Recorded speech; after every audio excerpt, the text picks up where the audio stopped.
So the question for this video is, what is a Singapore branch office and how is it different from a company? So let's first understand the concept of branch office. As you can see, this is the map of Australia. Let's suppose that you have a company registered in Australia and some operations in Sydney, and you are experiencing good business growth. So you decide now to enter other markets and you want to go to some other city and open your office there. So you decide to open an office in Brisbane. And what will you call this office? This office you will call it to be a branch. So understand the term used here. You don't incorporate a separate company to open your operations in Brisbane. You just open additional branch. So when it comes to reporting, profit and loss account creation, preparation of financial statements, both these operations in Brisbane as well as operations in Sydney, both will be summarized in same company. So as you can see, branch is not an independent business entity. It is the part of same company. Now what happens when the country changes? So now here we have a map of Asia Pacific, and let's presume that again you have a company and operations in Sydney, and this time you want to open up your operations in Singapore. So if you open a branch here, then that branch, even if it is in another country, that is Singapore, it will still be considered to be part of your company in Australia. Its financial results will need to be added to the financial results of your operations in Australia and reported combined. But when you open up a branch like this in another country, there is one problem. And that problem is that your Australia company is not recognized in Singapore. So let's suppose you open up a branch here in Singapore and want to rent a place for your office. And you go to the landlord and tell him that my company is from Australia and I want to rent a place. He may not be interested because he will ask, what is your Singapore company number? But you don't have a Singapore company. What you have is a Singapore branch. Similarly, your business may be subject to licensing conditions in Singapore and you may need to procure a license. However, Singapore government authorities do not have any record of your company in Singapore. So for this, you need to register your branch with Accounting and Corporate Regulation Authorities in Singapore, and this is called as a branch registration. Branch is not an independent legal entity. It's an extension of the foreign company in Singapore. It doesn't have a separate existence. It's just a branch, albeit it is in foreign country. In Accra BIS file system, it is also referred to as a foreign company registration. One important point to note here, since branch is not a separate legal entity, the liabilities that a branch office may incur reach back to the parent entity.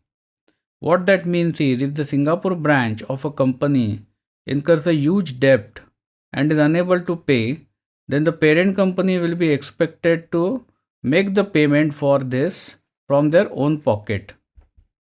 So when you register a branch, same name of parent company is followed and the word Singapore branch are added. For example, if the name of the company is ABCD Solutions Pty Limited in Australia, then the name of its Singapore branch will be ABCD Solutions and that Pty Limited will be removed and in place of that Singapore branch will be added. So what is an alternative to a branch? Suppose somebody doesn't want to register a branch, what alternative he will have? In such a circumstances, the person can register a private limited company as a subsidiary company and the shareholding in that company can be taken by the foreign parent company. Now normally what we have seen, when foreign entities incorporate a company in Singapore, only 1% of these foreign entities will register a branch. Rest 99% will register a subsidiary or an independent limited liability company. So the next question is, who in that case registers branch offices and why? because as we see, branch office is still a part of parent entity. Liabilities of branch office reach back to parent entity, and obviously there are few other factors because of which branch has more compliance and more complexity. So there are certain scenarios in which branch office is preferred over a independent company. For example, take a scenario that parent company is a very reputable and wants to use its reputation or know-how in the business contracts in Singapore. So let's take some practical example. Let's say that there is a pharmaceutical company from USA, and Singapore government is giving them some contract for medical research on maybe COVID-19. At this point of time, government does not prefer to have an independent company in Singapore because they want this activity must be done by the parent company with their know-how and all the research they have in their company to fulfill the development of the drug or whatever treatment they are seeking. So in these circumstances, the parent company may decide to open up a branch office in Singapore. Another example is where the parent company has worldwide contracts. Sorry, there is a spelling mistake, which it must perform in Singapore.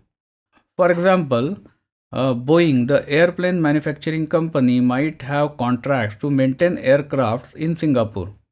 But this might be part of worldwide contracts with various airlines, and for this, the airlines may not be ready to sign a separate contract with local entity. In that circumstances, Boeing may decide to register a branch in Singapore and do its activities through that branch. So to summarize, branch office is a specific structure and preferred in only specific circumstances. The common business entity structure preferred for foreigners is a private limited company. Thank you for watching this video. This video was brought to you by Epica Consulting Singapore. Subscribe to our channel today to get notified when new videos are posted.